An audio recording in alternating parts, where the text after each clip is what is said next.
In order to make choices that are best for you, please note that this episode does contain brief mentions of rape.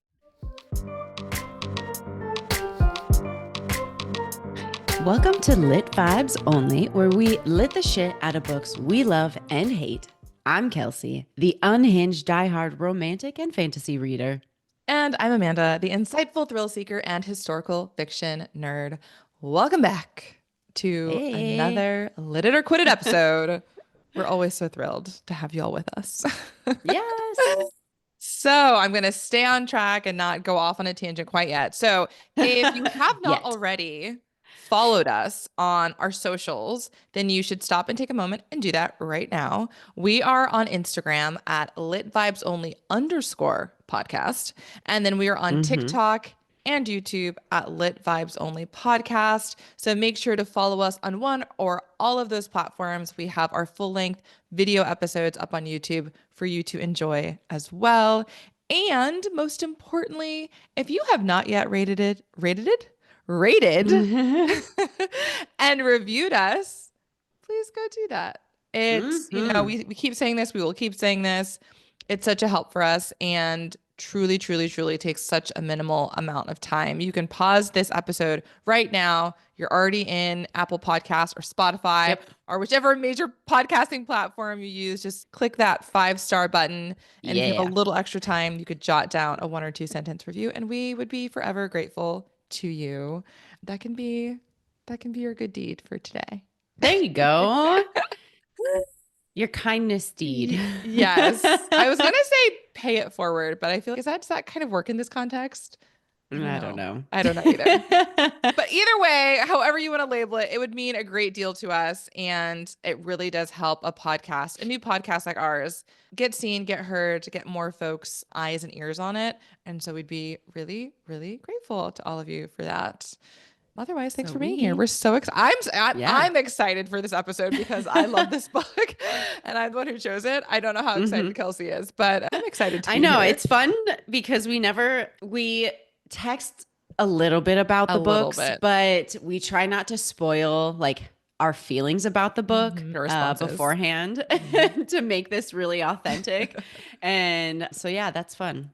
Yeah, I feel like when we first started, we used to send a lot more detailed feedback and responses, and now we've pulled back from doing that. And I like it better because I enjoy in the moment hearing what you think and either being like so distraught or thrilled that you loved it.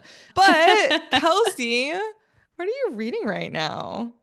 Ooh, okay. So I just finished Mother of Death and Dawn, which is the final by Clarissa Broadbent. And she is like one of my new favorite fantasy authors. Oh my God. It was so good. Why does that last name sound familiar? What is she most popular for? I've read her books, her other books. Like, what is it? The Serpent and the Wings of Night or something. Yeah. Okay. I was like, I know I've heard that. And then this series, the first book is The Daughter of No Worlds. Okay. I've heard of that. So yeah, I will likely have us read this book. I am so excited about it. I loved the ending. It was so good. So good. This is the last book in this series? Okay. Yeah. Okay. So I will likely have us read that at some point. I think you might like it. It's like aspects of it because I think similar to Sarah J. Maas, like she's a good writer. Okay. And yeah, I think it's well done. Okay. And how many books are there in the series? There's 3. Oh, that's not bad. Okay, so just a trilogy. All right. Yeah, and I don't think there's like any follow-up books or anything. Okay, so it's done and dusted. Okay. Yeah. All right. I mean, the title is intense, like Mother of Death. Yeah. I honestly, I'm not sure exactly like why. There is a lot of destruction and things, but I'm Maybe curious. It was like just to grab the reader's attention so they'd pick up the book. I'm sure there's a reason. But I don't know. I didn't decipher that yet. I just loved it. It just makes me think of Gideon the Ninth. That book is all about death and necromancy. And you're like, no, I don't want to read it. I'm like, and then you picked up this it's not book about called necromancy. The Mother of Death. But also the cover is so fucking cool. I don't know if you can see that. Sort of. It's a sword with like flames on it. And then she has red on. Okay. Well, that sounds like a very Kelsey book. Yes. I would I think be open to reading at least the first book. Yeah. I am reading a very different book. I'm Mm-hmm. reading yet another memoir. We're on like a little bit of a memoir kick in my book club. So we read a Oh, okay. memoir last month, which was How to Say Babylon by Sophia Sinclair. Uh-huh. And we're sticking with another one. This one's called, I can, for folks on YouTube, I'm going to hold up the book. It's called Careless People. Yeah, you can kind of Mm-hmm. see it by Sarah Wynne Williams. And it's essentially like an insider's tell all book of the inner workings of Facebook. She worked, I'm trying to find her Wild. particular title. She was like the head of global policy, global public policy at Facebook, Mm. and ended up leaving Facebook and then wrote this tell all kind of whistleblower-esque memoir. And I shouldn't be surprised because we already know Facebook has done some crazy shit. Even if you've just But watched like, that movie, The Social Network, back in the day about the oh, origins of Facebook, uh-huh. right? It's always just been a little unhinged. And this book just like ratchets that up to the nth degree. Like the things that she's asked to do, the things Uh-huh. that she observes while she's there, like the interaction she's having, the wheeling and dealing that's happening to get Facebook out to like just billions of people and the Mm-hmm. tactics and strategies they use to make that happen, it just Mm. leaves you feeling so disgusted and shocked. But it's a great read. And Wild. I wouldn't say she's a great writer, Mm-hmm. but it very much feels as though you're sitting down in her living room and she's just talking to you. And I actually really enjoy that. It feels very intimate in that way, as if she just wrote exactly how she speaks, if that makes Mm. sense. Okay. And so it's making it a breeze to get through as well, right? Because it's very accessible. Mm. But yeah, it's wild. That's interesting. No, I really haven't dived into Facebook and the behind the scenes type of Mm, thing. So I don't really know much about that history. mm, I didn't watch yeah. that Oh, movie. you didn't? Okay. Uh-uh. Yeah. I Is it would, it's a documentary? no. It's an actual, like, I Oh, it's wouldn't, just a I mean, it's movie. not fictional because things happen, but yeah, Okay. it's biographical. And Mm. it has, I think, yeah, Justin Timberlake is in it. What? Yeah.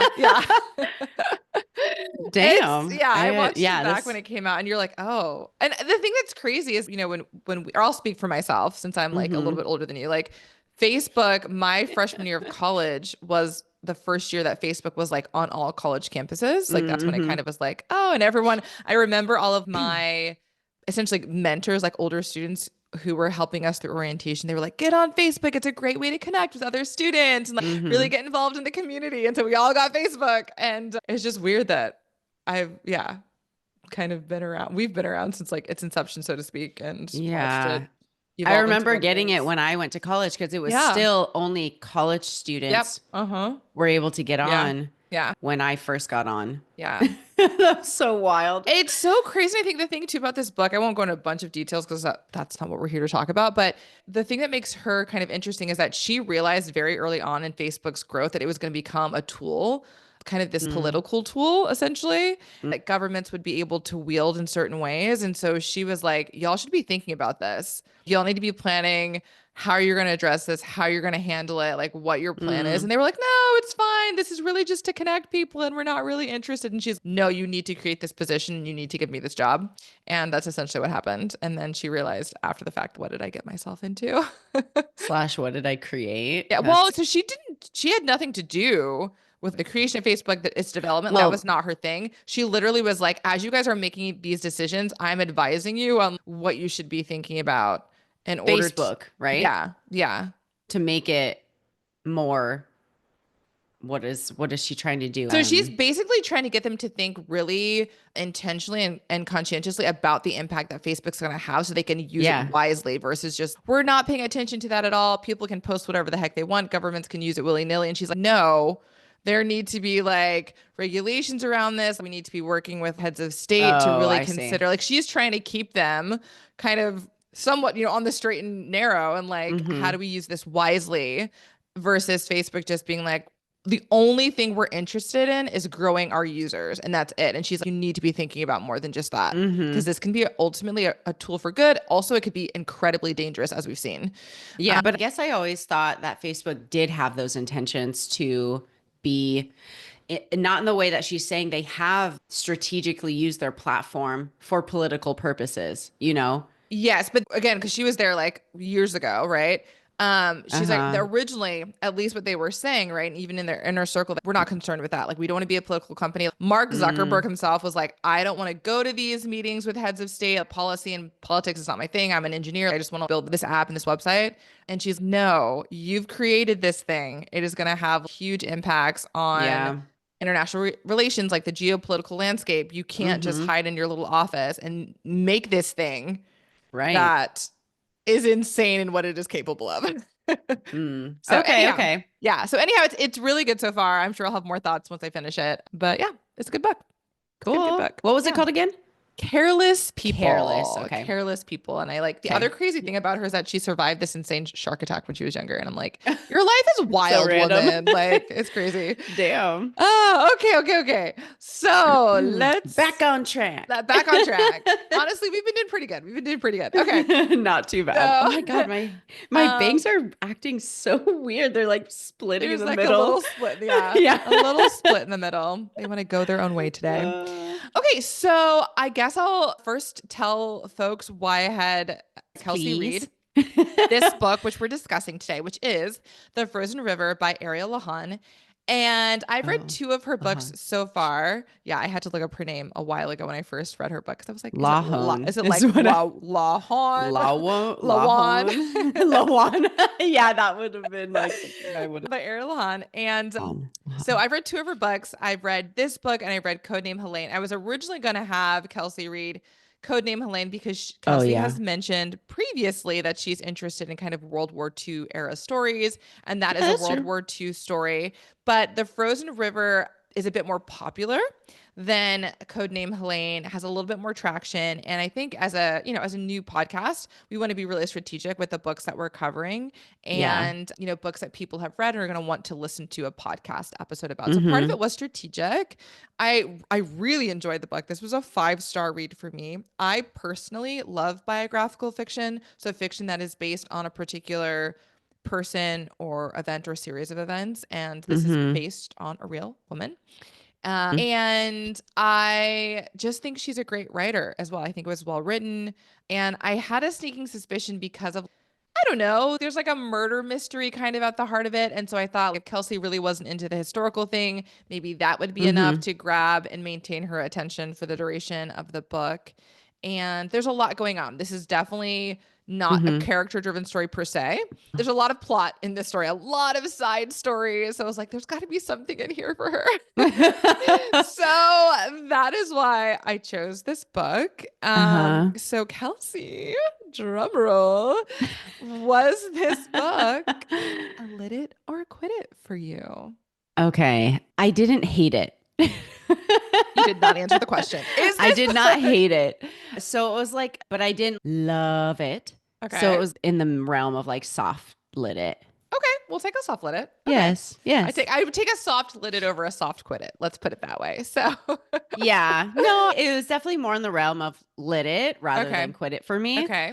There Okay. was specific drivers, yeah, around. I guess Up, first. short answer. Short answer. No. Oh, yes. But also, I just wanted to say, because I'm going to get into the summary in just Uh-huh. a minute. Okay. We need to put our trigger warnings Oh, on for the front of sure. this episode. Yes. And also, Amanda, you did not tell me What? any of that. So I No, I was like didn't. a bit shocked. So just in the future, remember to tell me like, hey, this has rape or whatever in it. I will definitely do that. I think I was Really so caught up in the intense. other. Yeah. But yeah, there's quite, yes. Yeah, it is an intense book in that way. So anyway, is it the summary time? It is summary time. Okay. And then we'll I don't want to all get the into it details. too much, but yeah, just so folks are aware. And then we also have our little snippet at the beginning where we have trigger warnings. Okay. So, like Amanda said, this book has so many side plots and things going on. So I did not mention all of the characters because that would have been ridiculous. I focused in on Martha Ballard, who is the main character, and the things that are happening to her and her family, and the things that she has her hands in. Mhm. So let's see how I do. Let's see how you do. Okay. All right. The book begins in 1789 with Martha Ballard delivering a baby in her town, Hollowell, Maine. After she delivers the baby, she is called to inspect a dead body. It turns out the dead man is Joshua Burgess, who has been accused of raping one of Martha's friends, Rebecca Foster, in the recent months. Martha declares his death a murder, but a male doctor comes to inspect the body after her, and he declares it an accident. She believes that someone is attempting to cover up the murder, and this forces Martha to uncover the truth on her own. Throughout the book, the narrative switches between timelines. So we have the present timeline, and then we have memories throughout Martha's life. Martha is married to Ephraim Ballard. They have 6 living children: Cyrus, the eldest son, who became mute after a serious illness, and Lucy, the oldest daughter, who is married and lives across the river, and Jonathan, who impregnates a local woman and marries her, Hannah and Dolly, who end up being courted by gentlemen in the town, and finally, young Ephraim, who is 11 years old. You find out that 3 of their children died from diphtheria about 12 years prior to this story. Back to the present timeline, Martha goes to visit Rebecca to tell her the news of one of her attackers being murdered. Rebecca tells Martha that she hopes her husband did it, and Sally Pierce, the housekeeper, overhears the two and eventually spreads a rumor that Rebecca's husband, Isaac Foster, murdered this man. In this interaction, she also finds out that Rebecca is pregnant and she is taking medicine that is supposed to aid in abortion. She realizes that the baby is likely a result of the recent assault. A new doctor comes into town, Dr. Page, and claims he can deliver babies, but the first birth he attends, he gives a laboring woman laudanum, which puts her to sleep through labor. This almost kills the mother and the baby, but Martha is able to deliver the baby successfully after the woman is asleep for 9 hours throughout labor. After this encounter, Martha has a very low opinion of Dr. Page, and throughout the 6 months of the story, Dr. Page ends up killing 2 babies. And that was just like one side story. There's a trial for the rape that Rebecca names both Joshua Burgess and Joseph North of committing. Since Joshua is already dead, Joseph North is the only one that faces trial, but ends up being acquitted for the crime. This is devastating to Rebecca, her husband, and even Martha, as she fully believes the assault occurred. Throughout the book, Martha believes North to be behind the murder of Joshua, but she can't quite prove it. Near the end of the book, North realizes that Martha has been snooping around, and he goes to her home in the middle of the night, searching her property. He confesses to having assaulted Rebecca, and he attempts to assault Martha in this scene. But in the end, she gets the ultimate revenge on the man and cuts off his penis. And she treats his wound, and her husband arrives just in time to help her and get North to a doctor. North ends up living, but is sickly after the incident. The main event throughout the book is this murder mystery that she's been trying to solve. And in the end, she finds out that it was Sam, a local man who is married to May, and he murdered Joshua because he had assaulted May the same night the book began. And Jonathan, Martha's son, aided him in the murder. In the end, Martha keeps the secret to herself. Ultimately, what I cannot summarize well is that there are just multiple births that Martha is a part of. And she really goes in depth of the struggles of a midwife back in the 1700s and what that all entails. And so this is definitely just a short summary, but there's so much more that goes into this book that we'll get into. But yeah, so anything really vital that I missed? I think you did touch on like the really big plot points. I think, Yeah. again, this is probably one of those books that I encourage our readers to read all of the books that we are doing our Uh-huh. episodes on. It's why we share what we're reading in advance so you can read along with us. But Yeah. yeah, I think those were all the main points. Because she is a midwife and because she is so enmeshed in the life of the town, as we were saying, there are lots of side stories about the women that she is helping to care Mm-hmm. for. And there's an element of romance to this story. She's very much in love with her husband, and there's quite a bit of time in the plot that she's kind of just dwelling and reflecting on the ways that he's a good man. She's also, Hannah and Dolly are young women Mothers. who are looking, to find a partner, and so there's that Mm-hmm. element. She's trying to play matchmaker with Cyrus, who's her older Yes. son who's mute, with a woman in the town. And so there's all of these side relationships, side Mm-hmm. stories. It is very much, I'm trying to think of another story that would be a good comparison, in that Comparison. it's Yeah. very much like a village story. It's about, this community. Even though Martha's the Mm-hmm. protagonist, it really touches on so many lives. It makes me think of the play Our Town. I don't know if you're familiar Mm. with that, but Mm-mm. it's a quite a popular play. And yeah, it's really just telling the life of this town and their interactions and relationships with each other and like the goings Mm-hmm. on of the town. But yeah, Yeah. that was a very succinct summary. And I think you hit all of the key points. I guess we'll get to it. We'll get to it in the discussion, actually. Okay. Okay. So what were some things, because there must have been at least a handful since you gave it a soft lit it, that you Uh-huh. did enjoy about this book? Yeah. So I did enjoy the murder mystery aspect. I was curious, like, what happened, Mm-hmm. which I want to understand. With historical fiction, I never know what is real and what's not, and what's fabricated. And yeah, Well, let me pause you really quickly. Did you read the author's note at the end of the I book? did. Yeah. Okay, because she But does dive like, into that. yeah, but I don't know whether or not Sam was the real person that killed him, or was Oh, I that see just what a you're saying. So fabrication? You know what I I see mean? what you're saying Like, now. no one knows, I think. I don't think Yeah. that murder was solved. She just put that in Mm-hmm. there to solve the murder. But I know Joseph North ends up living on, Mm-hmm. and like it's likely a fabrication that she cut off his penis. Yes. But yeah, so like those kinds of things, like all the small details, I know that Yeah. Martha was real. I know that Yeah. she did have a really amazing track record of like Mm-hmm. never losing a mother, I think, Mm-hmm. right? Which is just wild Mm-hmm. from back in the day. Like she Mm-hmm. knew what she was fucking doing. Mm-hmm. And yeah, that was really intriguing. Like the midwifery aspect. I was intrigued by, yeah, how this woman was like caretaking the women of this town, Mm-hmm. and also like holding a lot of their secrets too. She knew so much of what was going on Mm-hmm. in the town. And also it was intriguing to hear about how she had to go to court and tell the paternity of the children. Mm-hmm. That was interesting. Just an Mm-hmm. interesting aspect. Mm-hmm. And then, of course, like all of the elements of what it was like back then, Mm-hmm. where a woman couldn't be present in court without their husband or father. We'll testify, yeah. Mm-hmm. Hmm.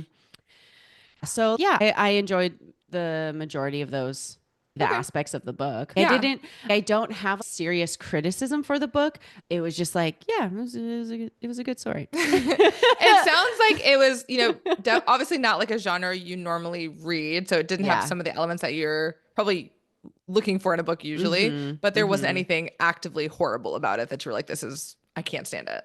Yeah, That's what it sounds exactly, like. Okay. exactly. Okay. Some of the Which, books that I read of yours, I'm like, oh dear yes. God. Yes. And it doesn't sound like you had any of those moments with this book, which is, I'll take it. Like, that's a positive. One of the things you said about it was just interesting getting to know a little more about midwifery and like kind of what life would have looked like in the late 1700s in this town. And for Hmm. me, that is why I enjoy historical fiction. It's not even so much about, oh, this crazy historical event that happened. I'm just truly curious about how everyday people lived their lives in a different place and time. What their priorities were, what their day-to-day routines look like, what their belief systems were, how they interacted with each other. Hmm. Like that to me, I just find fascinating.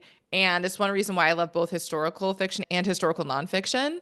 And yeah, prior to reading this book, I didn't really know that much about being a midwife. And I think Hmm. the one thing that really stood out to me was the contrast between Dr. Page and Martha. and how Mm-hmm. you have this schooled man, this educated man from Harvard, right? Yeah. Who's supposed to be this prestigious doctor who has studied extensively the human body and ailments, Right. all of this.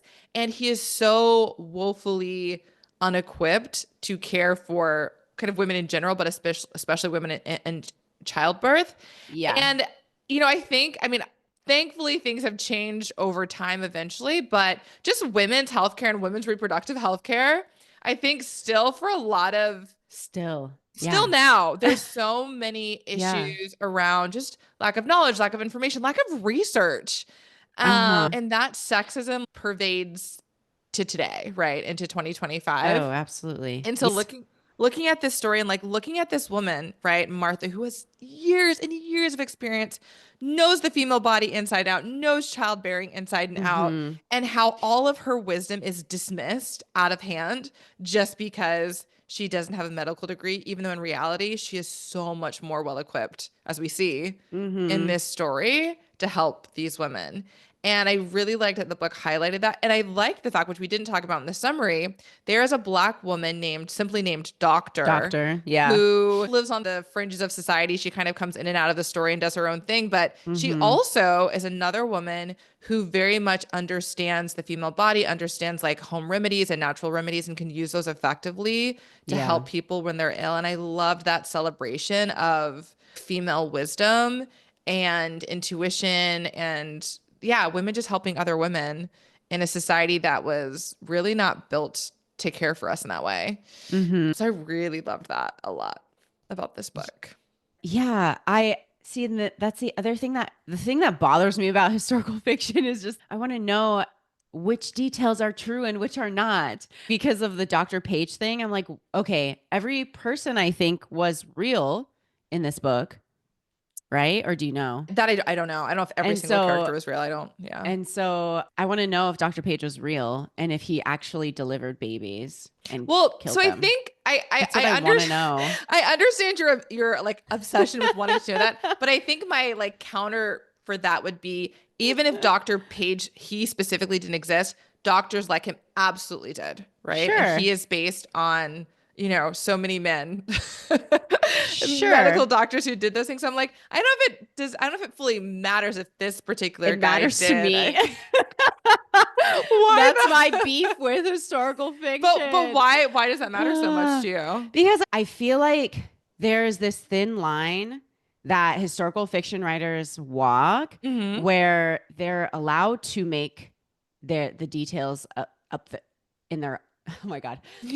They are allowed to, create things in their books, but they never have to fully be transparent of like exactly what is real and what is not. And so there's a line where it's okay, Yeah. well, now people, are they going to be believing that this was real? Which aspects are, you know what I mean?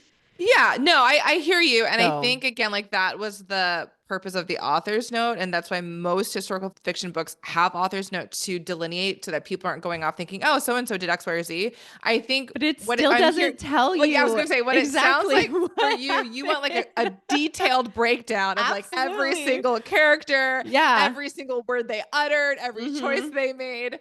And I think that would be quite taxing to have to do that. So I think the point what of the was author's made note, up? That's what I want to know. I mean, I don't know. I or think based Ariel, on research. I think Ariel Lawhon in the author's note did a good job, in my it was opinion. really Like, short. but I think I I got a felt. good sense of what was real and what wasn't, and what happened to the real people named in this book, and who wasn't necessarily an actual character. I Yeah. thought she did a good job of outlining that from my recollections of reading the author's note.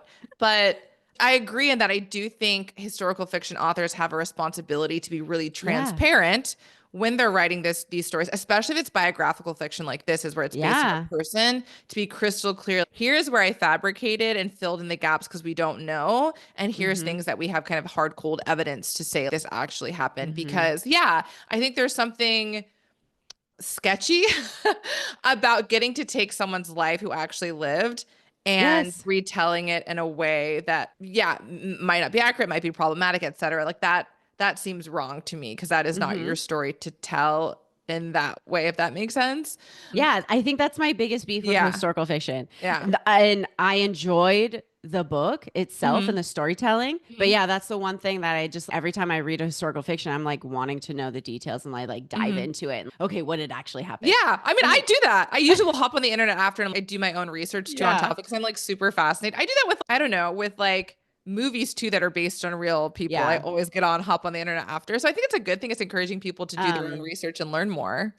One of my big examples of that too is you recently saw Six, the performance, Yes. the Yeah. The musical. musical. Hmm. And after that musical, I was like, oh my God, what is real? And I Yep. wanted to, and Yep. Same. everything I dove Yep. deep into it. Same. I rewatched, what is that? Anne Boleyn's like Hmm. with, what is her name? Oh my Oh, God. the movie, The you most mean? recent one. Yeah. Yeah. It was just, that one was really good, but like a lot of it is like not real. Yeah. And I was Yeah. like, dang, okay. Yeah. Okay. So I was just like, I don't know.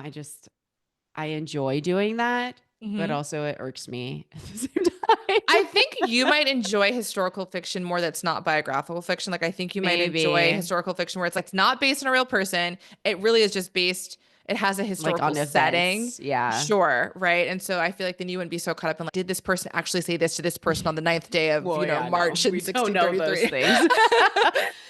Like you might just get to enjoy experiencing that time period, quote unquote, versus getting caught up in, this um, particular person. I guess the thing that I liked about the book, is that she did keep a diary, Martha, Yes. and she is a well-known Hmm. midwife Yep. Hmm. because she kept a diary, which was like Hmm. unheard of Hmm. in that time. And it Hmm. was just so crazy to think like most women back then Hmm. they were not literate. Hmm. And the only reason that she was able to read and write was because her husband taught her. Hmm. And I was just like, God, that's wild. Yeah. Yeah. Yeah.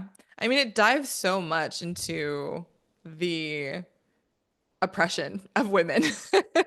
This Yeah, book, and you see it in definitely. so many ways. All of the restrictions that were placed on women and the Hmm. limitations on living, whether it had to do with business, whether it had to do with legal matters, whether it had to do with, owning property and having money or Hmm. having kids and, like literally every aspect of their lives were so Right. heavily restricted. And I think Hmm. this book did a really good job of highlighting all of those things and at the same time showing ways in which the women during that time, especially a woman like Martha, found kind of these small but significant ways to fight back and use the limited power that they did have to assert some sort Hmm. of autonomy in a world that, again, was very much not designed for them in any meaningful way. Hmm. And so I appreciated that a lot. Yeah, it was also a bit of a distressing book because you see these women trapped in these situations and you just want to be like, I just Hmm. want, yeah, I wanted the men in this book to step up in ways that, again, were not culturally appropriate at the time. But I'm just like, how is this okay? Like, how can you, I don't know, just be so passive when, women are telling you these certain things or when women are trying to advocate for themselves or et Hmm. cetera, and to just be complicit in their complete and Hmm. total oppression. Yeah. And again, I know this is not a revolutionary statement. It's sometimes just having to watch it happen and unfold. Hmm. And again, knowing that even now in 2025, like a lot Oh, I of was like, we're these, in 2024, yeah. Amanda. What? No. God. Oh, It's definitely 2025, Kelsey. yeah. That a lot of these kind of behaviors and ways of thinking are still present. They might be a bit more coded, they might be a Oh, bit more uh-huh. under the surface, Under but the they are surface, yeah. still driving so many of the choices that are being made, whether we look at, choices being made on large scale, like in our current administration, or just even in smaller Hmm. male-female interactions on a regular basis. Those ways of Yeah. thinking have not just been eradicated. They are still, unfortunately, Yeah. very present. And it's still an issue if the woman is, this is just like a side note, like if the Hmm. woman is the breadwinner of the house, Hmm. like it's Hmm. seen as an Hmm. issue still. Like it's Hmm. not just normalized Yeah. and like things like Yeah. that. Yeah, that's like Hmm. something that has come from essentially these times and has Yeah. stuck through Yeah. our consciousness Yeah. and Yeah. has lasted throughout time. I And know. also, I was actually surprised that the rape case actually Mhm. went to trial. I know. I was surprised too. Like, Mhm. and I don't know if that was a fabrication or what, but Mhm. it made sense that it was also changed to attempted rape. It Mhm. lessened, Yeah. and then eventually he was acquitted completely of the crime. And yeah, it's just wild thinking about that's actually still the case, like today, Mhm. you Yeah. know, like Yeah. men It is. often go without any consequences Yeah. for rape.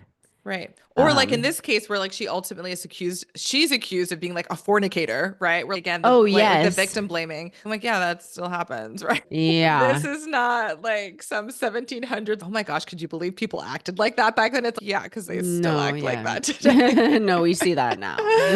Right. Um, This is not shocking. but also I'm curious, like, what other men, because the way it's portrayed here is that other Mm-hmm. men, like Sam, he actually Mm-hmm. took action against Joshua Yeah. and in the moment, right? Mm-hmm. But would he have?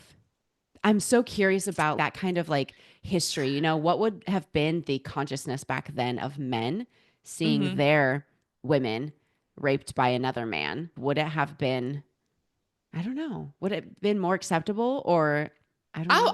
I mean, I think for two reasons that his actions kind of track because one, like Maine in the 1700s was like super puritanical, right? So very religious, and that Hmm. still would have been seen as a very sinful thing to do, especially with another man's wife, right? Because that's very like a biblical thing, right? And I don't know, but it was um really prevalent.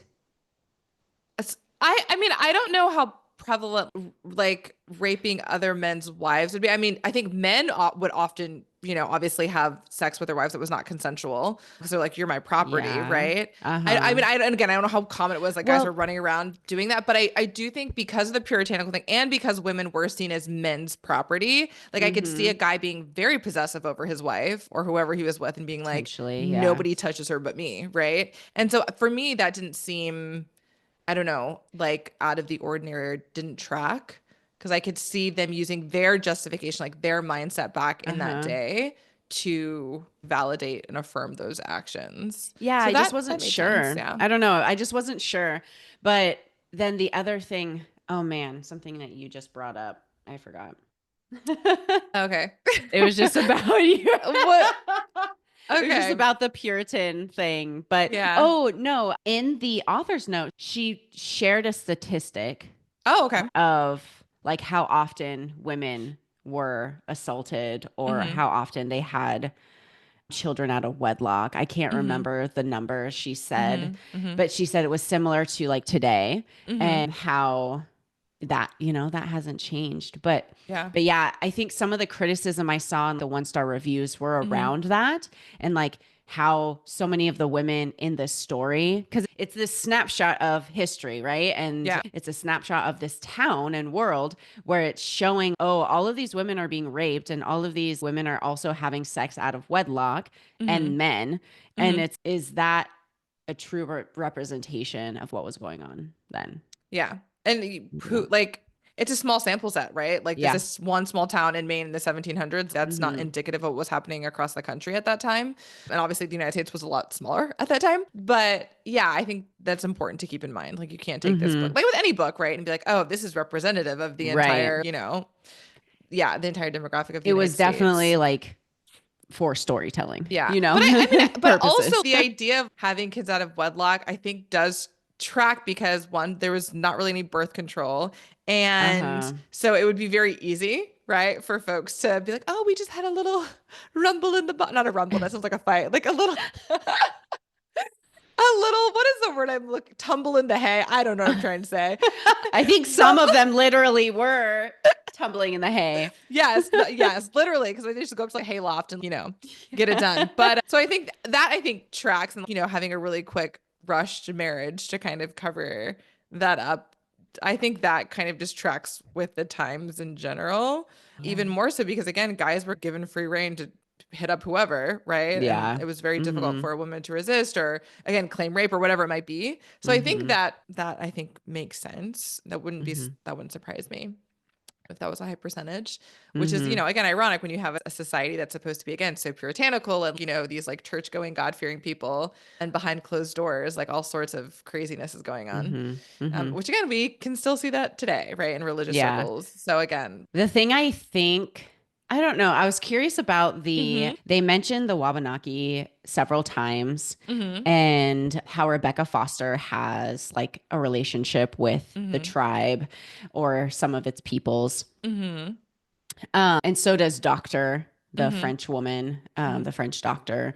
And then North, in the end, he states it as one of his reasons for just being able to rape Rebecca and being mad at her for having a relationship with the Wabanaki because they've Mm-hmm. fought so hard to get them out of town. Mm-hmm. Mm-hmm. I thought it was important to put in, but I'm also curious about she didn't make.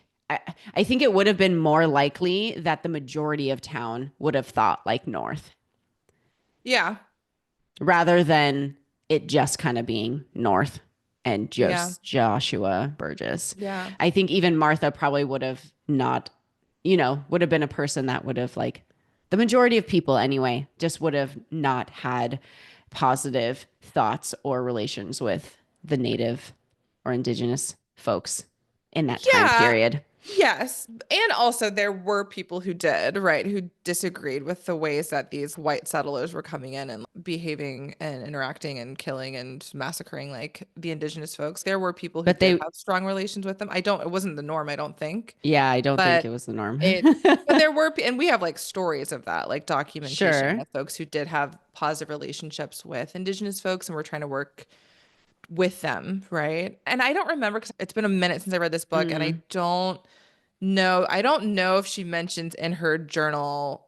I mean, it's not really people think of her, it's not really a diary. It's really just, oh, like this person yeah. had a baby today and this, It I was a don't, diary from back then, I guess, but just a yeah, it was diary more for like what did, a daily recollection. This is what happened today versus these are my inner thoughts and ponderings, which is why Ariel had to, make up a lot. totally. Mm-hmm.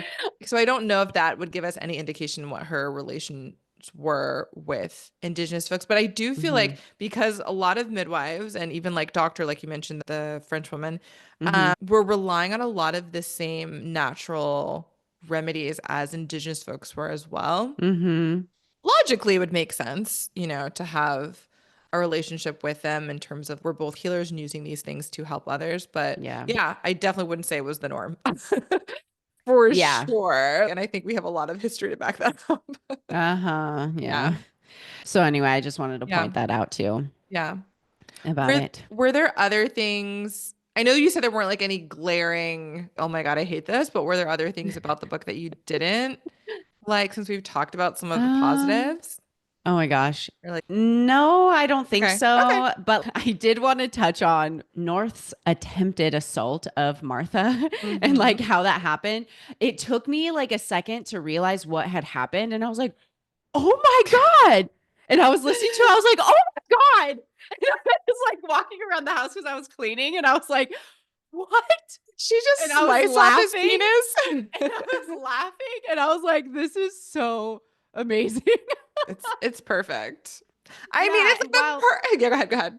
And while like in reality, that probably didn't happen, it was just like, yeah, that makes sense. This Yeah. rapist gets what he deserves. Yeah. I thought it was a great choice I personally for the enjoy. I author. was shocked like you were, but I was Um, like, I thought that was a very satisfying.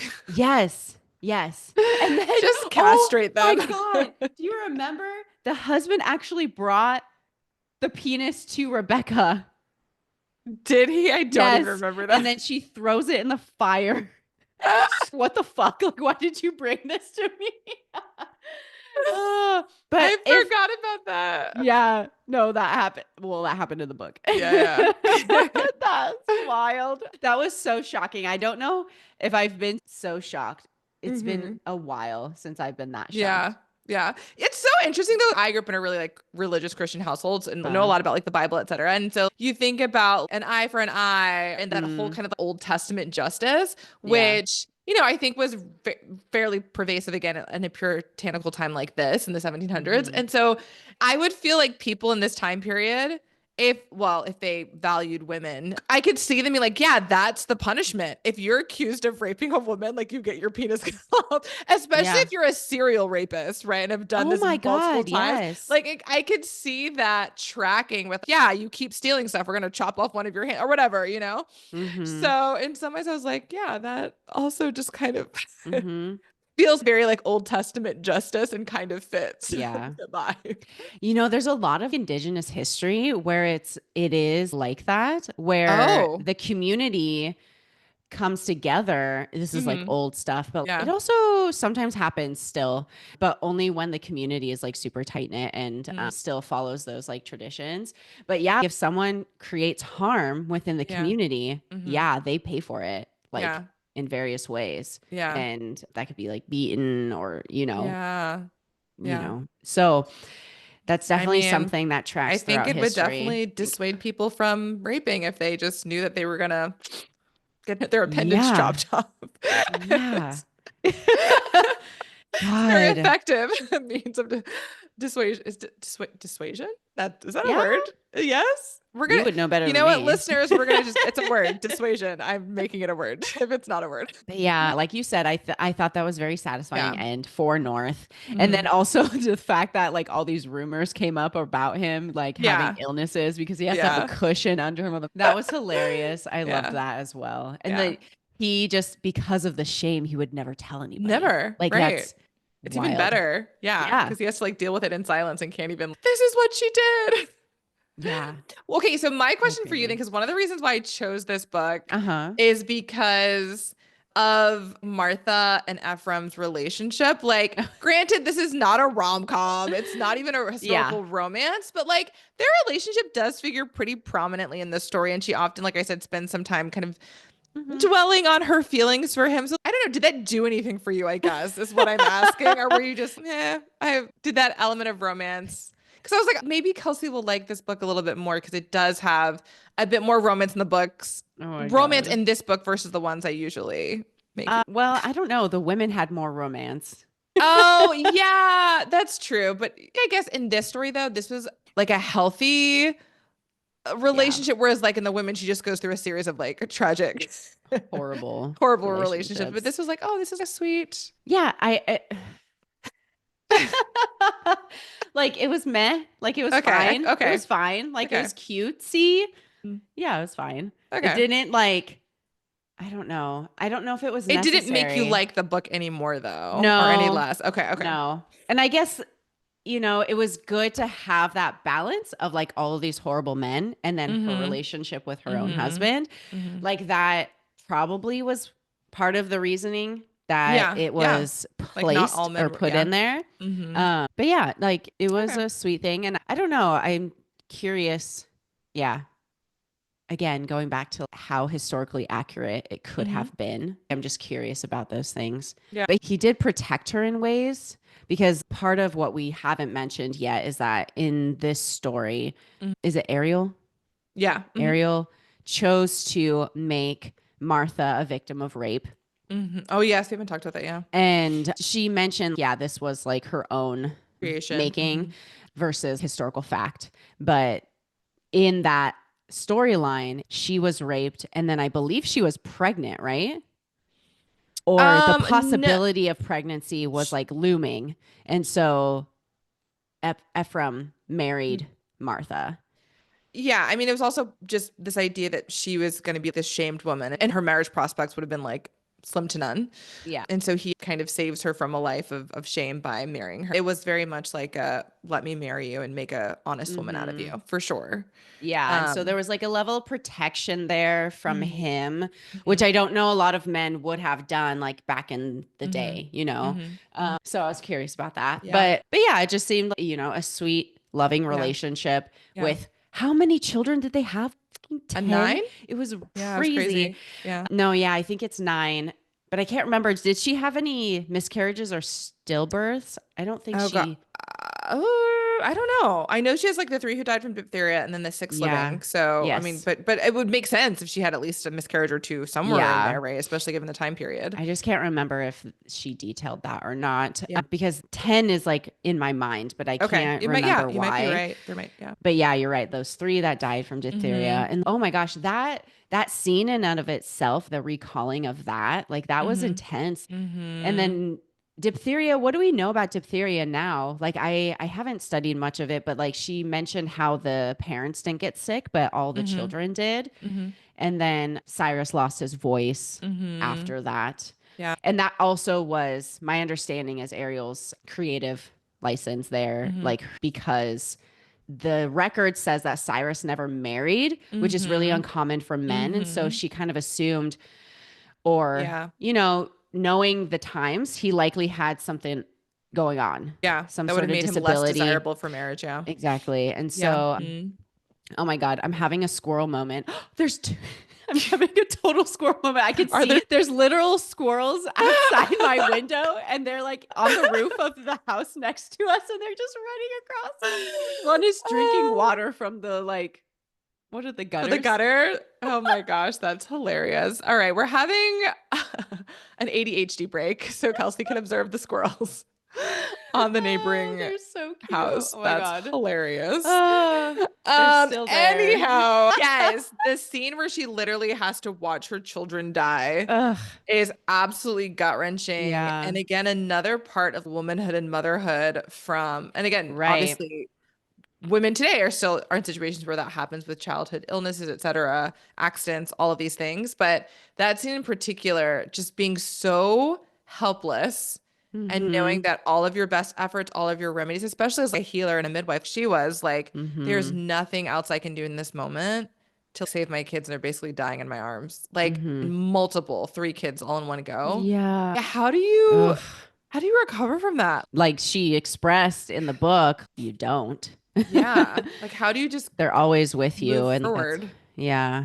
But the fact that you have 6 other children to care for too at the same time, that's just awful. Yeah.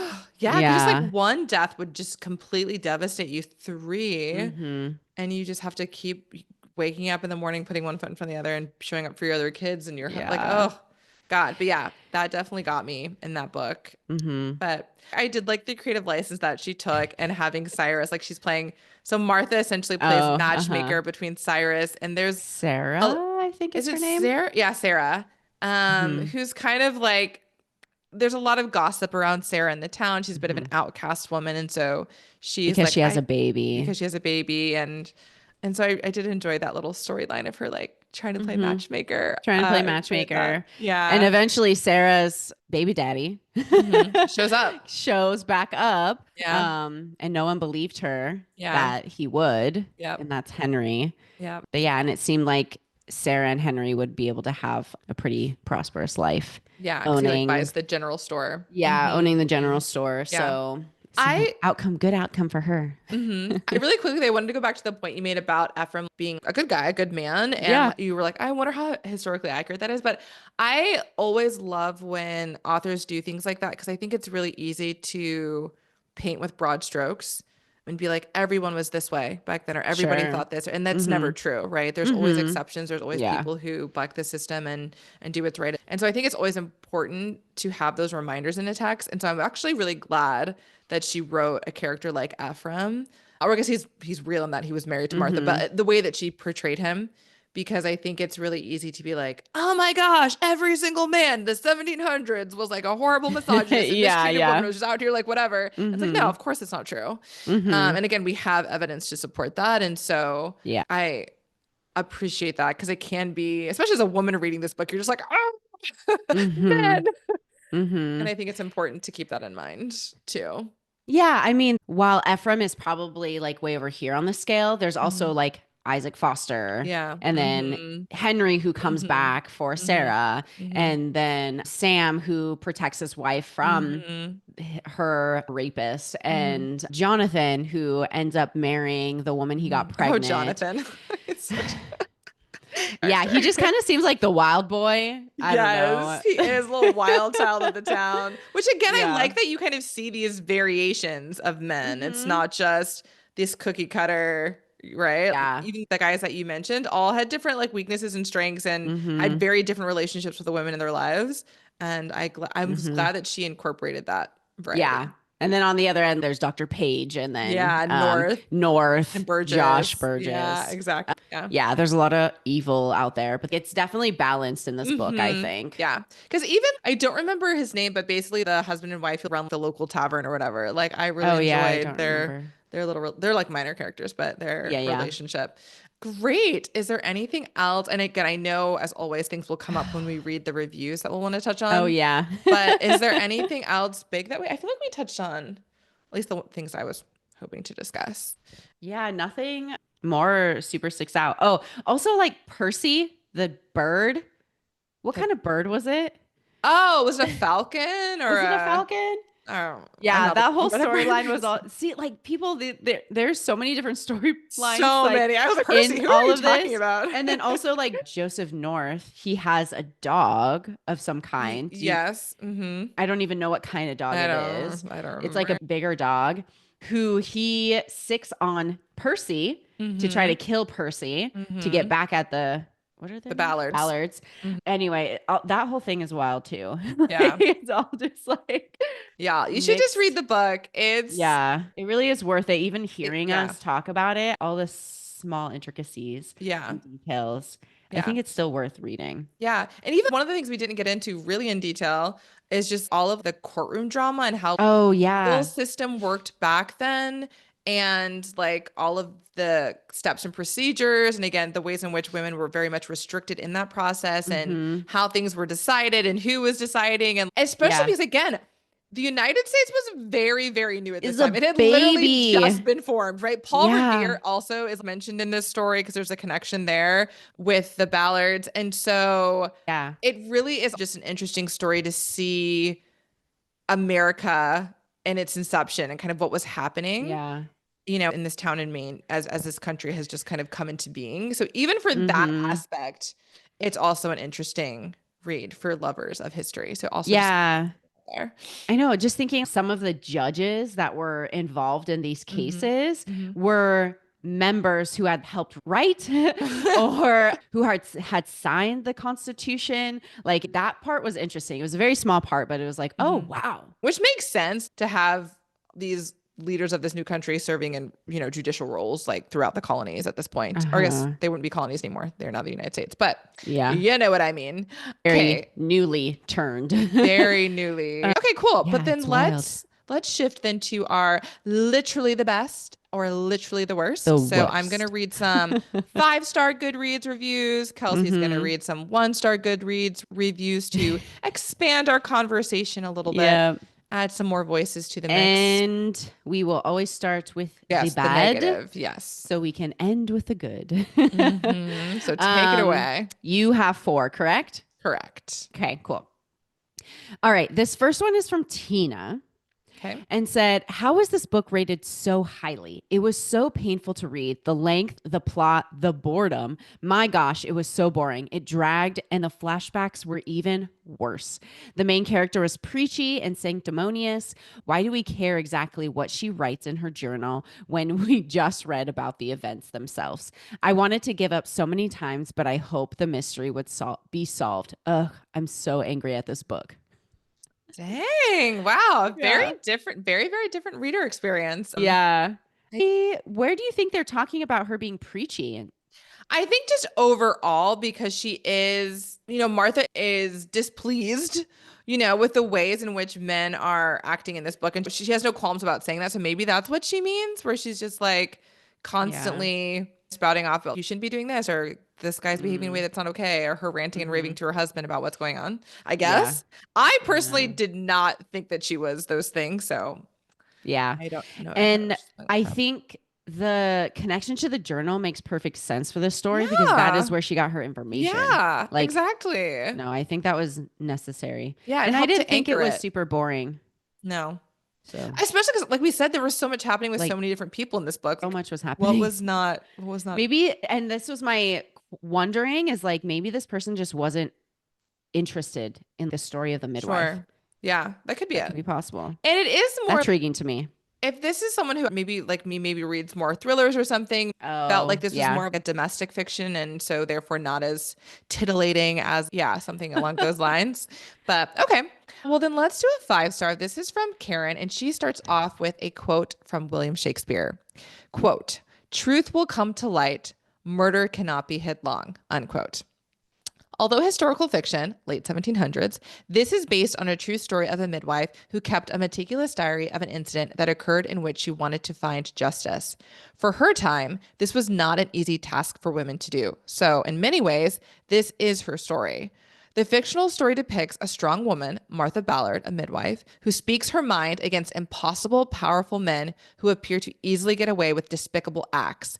In many ways, this was a page-turning historical murder mystery that was complex and immersive. It was also insightful about women of the time, creating a feeling of helplessness and awe. But mostly, this was a story that put a spotlight on strong, assertive women who needed to find ways to insert themselves into a world that didn't always see them as relevant voices. To add to the reader's experience is the author's note at the end. Quote, "I collect people," unquote, Ariel Lawhon. Yeah. And I think what was said here maybe ties into what the 1-star person was saying. She does speak her mind against powerful men, and maybe that reader found that as sanctimonious and yeah, which I think it's great. And I like that you mentioned the author's note because author's notes are especially important in historical fiction. All right.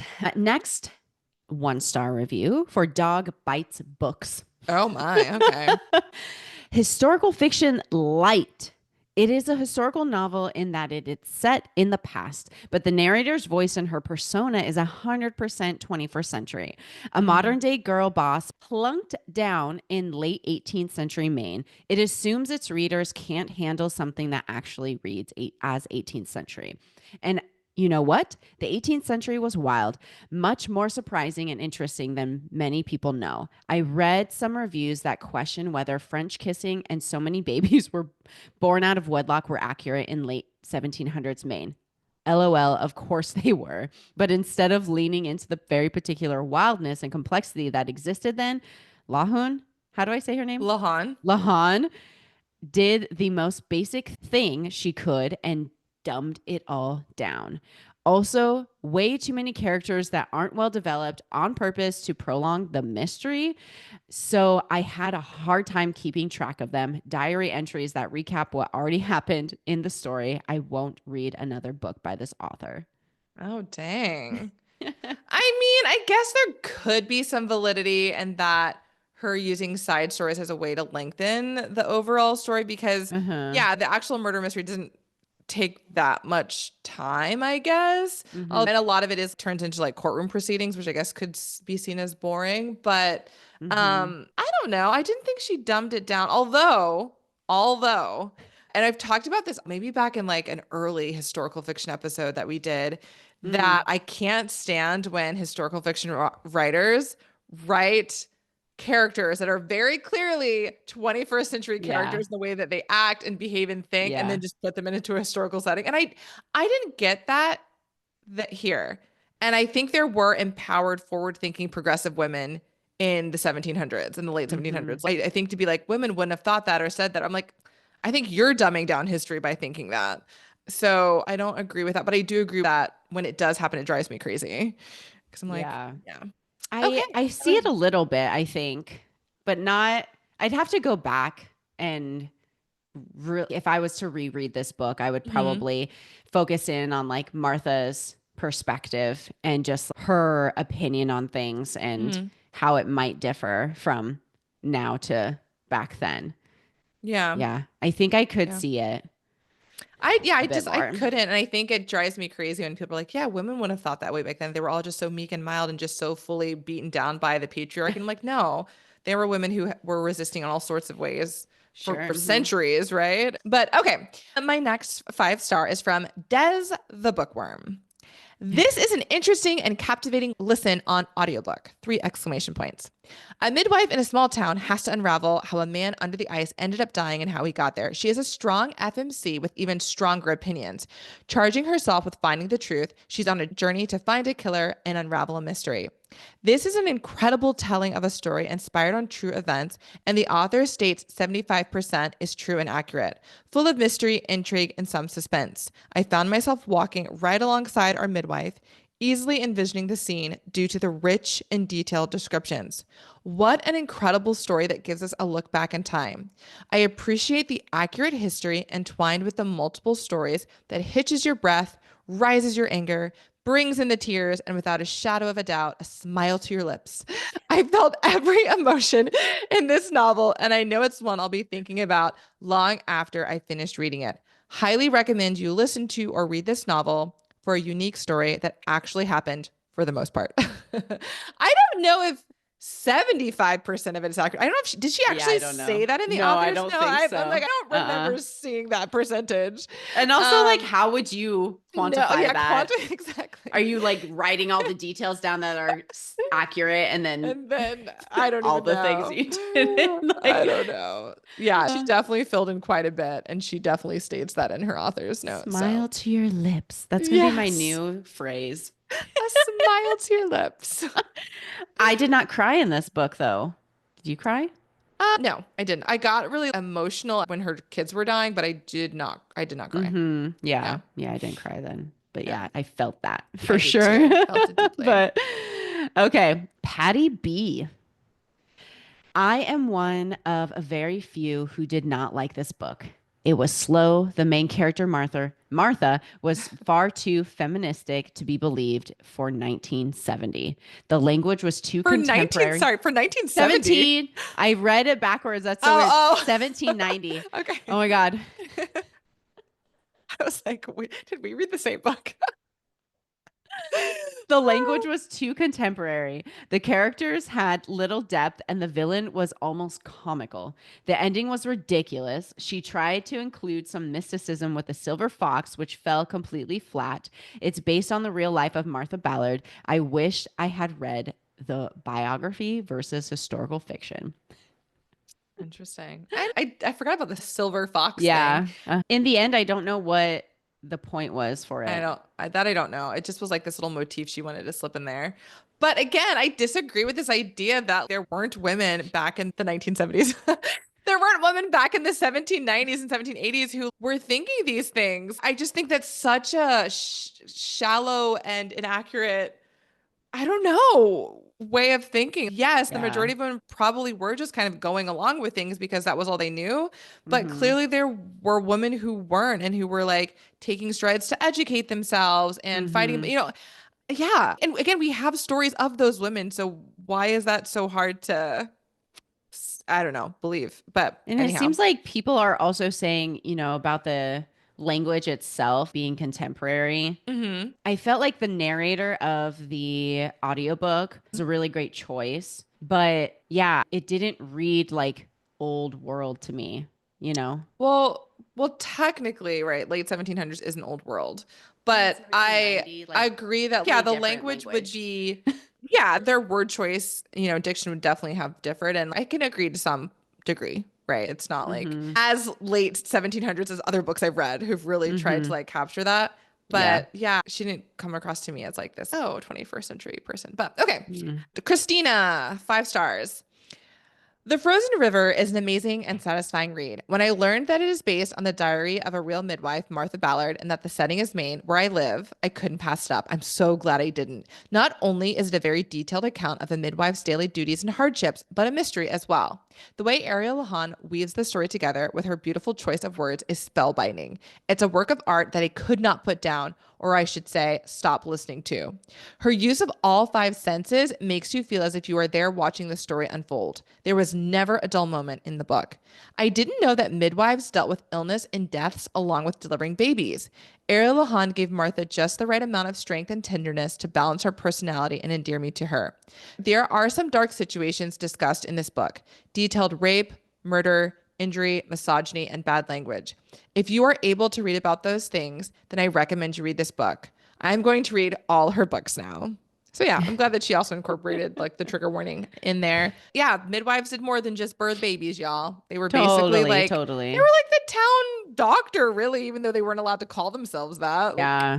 she And did a better even job. thinking about the side character, I don't remember her name, Lydia, maybe Joseph North's wife, who is afflicted Oh, with the migraines. migraines. Yeah. Yeah. And she's this frail little woman that Mm-hmm. can't like, yeah, function because Yeah. of her migraines. Mm-hmm. The other thing I will say that was interesting to point out was like the travel Mm-hmm. for these people when they were going to like the courthouse and stuff. Mm-hmm. And then talking about the judges not wanting to be there because it was difficult to travel because the Mm-hmm. river was still frozen. Mm-hmm. Like that was interesting because right now I was looking at Hollowell. It's a 2.5 hour drive. So From that would where have, to where? oh, Boston to Oh, to Hollowell. Hollowell. Mm-hmm. But anyway, it would have been a long A long travel. haul. Yep. Yeah, like distance for people to travel back then. Especially in the winter. Interesting. God. Yeah. Okay, my final 1-star review. Tanya, DNF. How in the world has this book received such high reviews? I love historical fiction and thought this book was right for me. Boy, was I wrong. First, a midwife as the main character had me intrigued, as I am a nurse and worked many years beside midwives.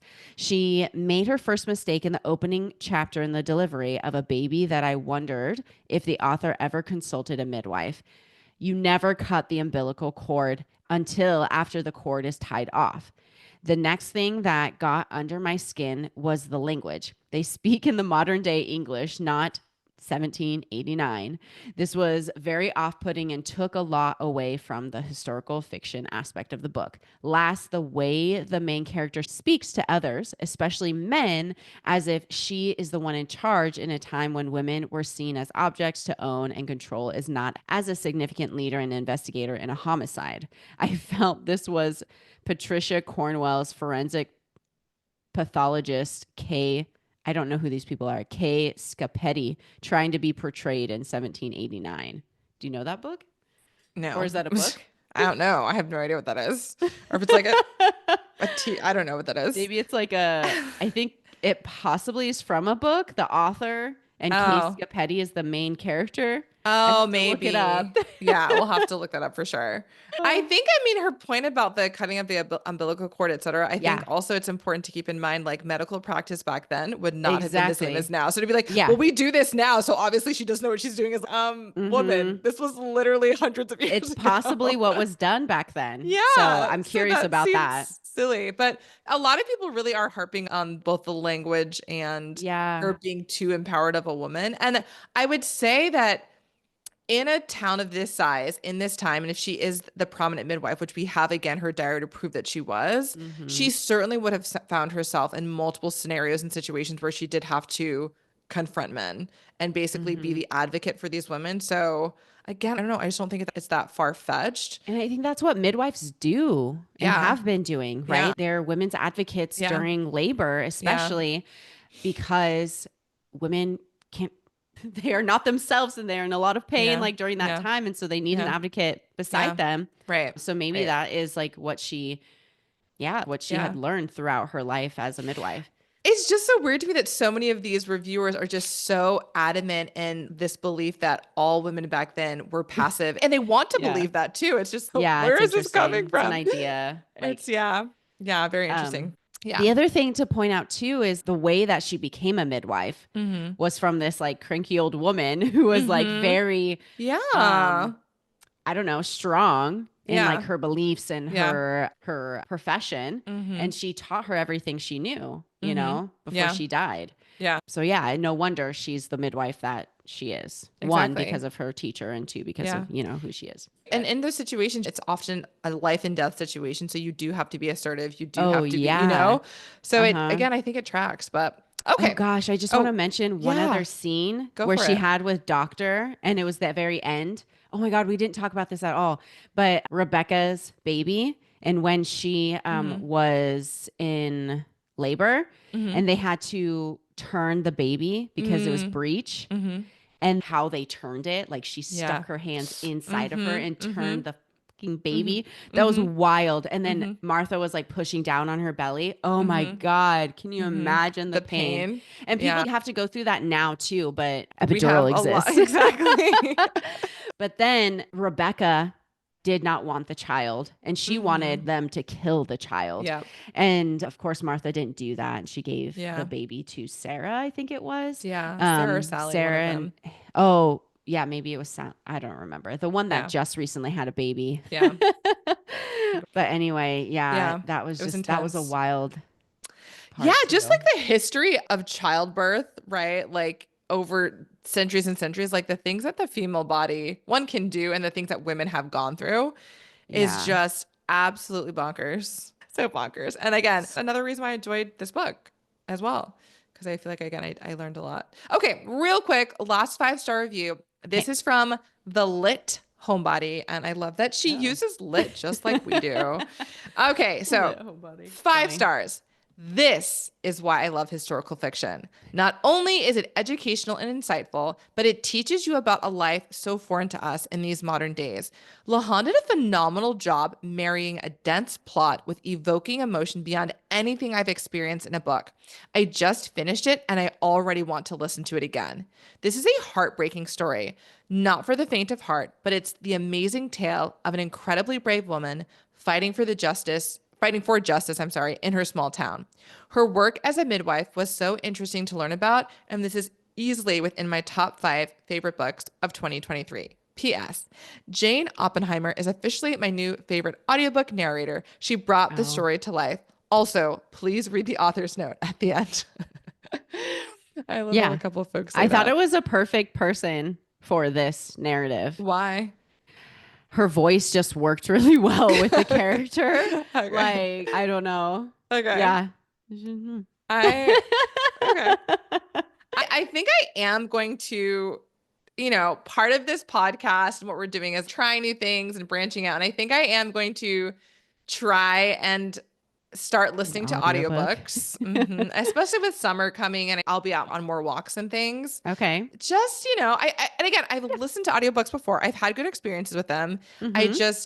For me, I really enjoy the experience of sitting down with a book and looking at it and holding it. But yeah, I'm like, I can also listen to audiobooks and enjoy that aspect and the talents of people who are really good narrators, because there's like this element of performance to it. And as a theater person, I really enjoy that. So I think I'm going to do that. I also just want to say quickly about this book before we wrap up. This book did end up winning the Reader's Choice Award on Goodreads for historical fiction when it came out. So again, it's a very well-loved, well-reviewed book. I think it has like a 4.4 on Goodreads. So if you are on the fence about reading this book, hop over that fence, go read this book.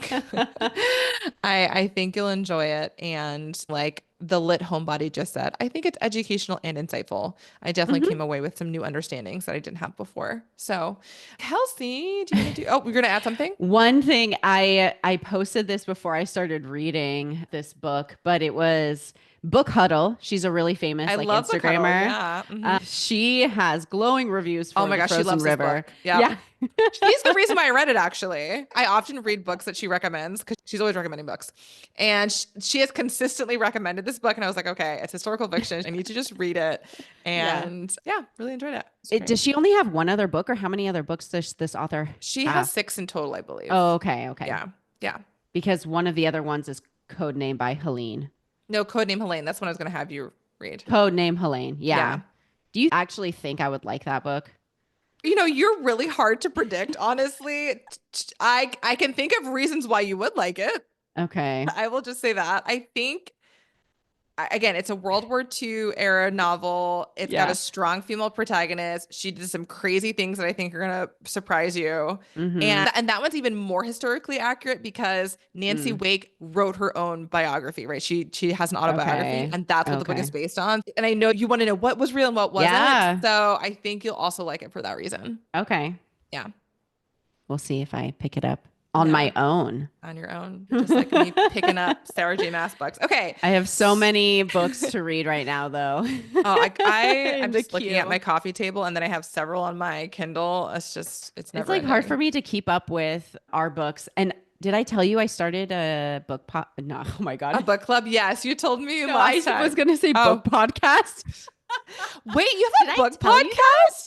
No, tell me more, Kelsey. I started with a book club. Yes, you did and tell me. It's my choice this month. Oh. And so we're doing Legend Born by Tracy Dion.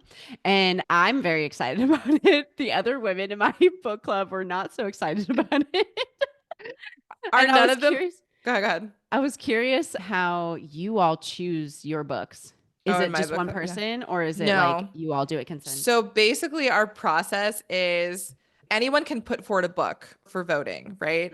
And then we all have 2 votes and you can choose out of, sometimes there's a list of 4 or 5 books and you can vote for 2 of those books. And then whichever book got the most votes is what we read. More recently though, in book club, because sometimes it's easier to just decide when we're all together, we'll have folks put forward a couple of options and then we'll vote in the moment and go forward with that. But yeah, we vote. We don't have like someone who's just like, this is my book for this month. Got it. Yeah. We're very democratic. Yeah. We ended up, I don't know how it's going to continue because I'm sure we'll go through a round and then we'll be like, we all hated these other books. So let's try and find a different way. But one woman just hates any kind of romance. Any kind of romance. And I was like, I'm not going to be your person. And I was like, I actually don't know if Legendborn has any romance. And I looked it up and I was like, oh, sure enough, it does. But she thought this other one, When the Moon Hatched. No. The moon was new or something. Yeah. Ours. When the moon was ours. Okay. And there was like some romance, but it wasn't like crazy. And she's I hated it because of the romance. And I was like, oh my really? God, I'm not even that bad. I was like, really? I was like, okay, we're never going to read a book of mine. But yeah, so no anyway, that's funny. So yeah, anyway, we'll see how that goes. Okay. I'm curious to hear what the next book is after mine. But yeah, so I've got some in the queue. Lots of books to read. All right, do you want to do socials? Yeah, so ending our episode today, please again go click that 5-star review rating on any major podcasting platform so that our podcast can be seen by others. And if you have time, write a few sentences of a review if you liked it. So again, other people like you can find our podcast. And then come hang out with us on Instagram where we are at @litvibesonly_podcast and on TikTok and YouTube at @litvibesonly_podcast. I almost screwed that up. And so we are on there regularly. You know, people have started to message us even. And so that's been fun. We're having a blast. Yeah, come check us out. Yeah, come join us as we build our Lit Vibes Only community. We want you to be a part of it. Awesome. Thanks, Kelsey. Thank y'all for tuning in for another episode, and we'll see you next Monday. See ya.